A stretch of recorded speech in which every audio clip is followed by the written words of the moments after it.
ప్రియులారా, ఈరోజు మన చూపు ఏంటి? ఒక్కసారి మనం పరిశీలించుకుందాం. మన చూపు ప్రతిదినం సంపాదన వైపే, డబ్బు వైపే, లోకం వైపే.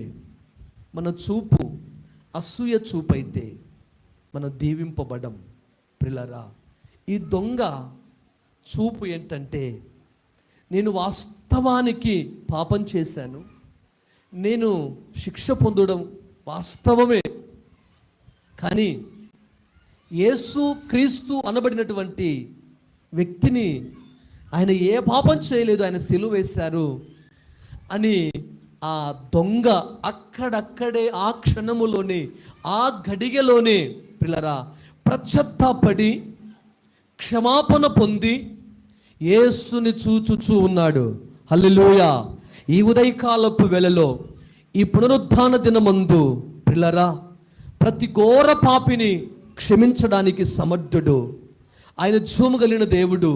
అందుకోసమే పిల్లరా ఆయనను చూచి మనమందరం కూడా, అయ్యా నీ రాజ్యములో నన్ను జ్ఞాపకం చేసుకో.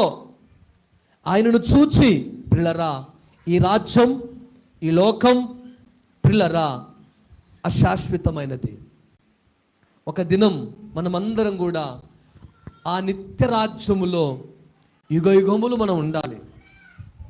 అందుకొరకే ప్రేమైన దేవుని పిల్లలారా, దేవుని వాక్యం చెప్తున్న మాట ఏంటంటే, ఆ దొంగ యేసును చూచి యేసు తిరిగి ఆ వ్యక్తితో మాట్లాడుతున్నాడు.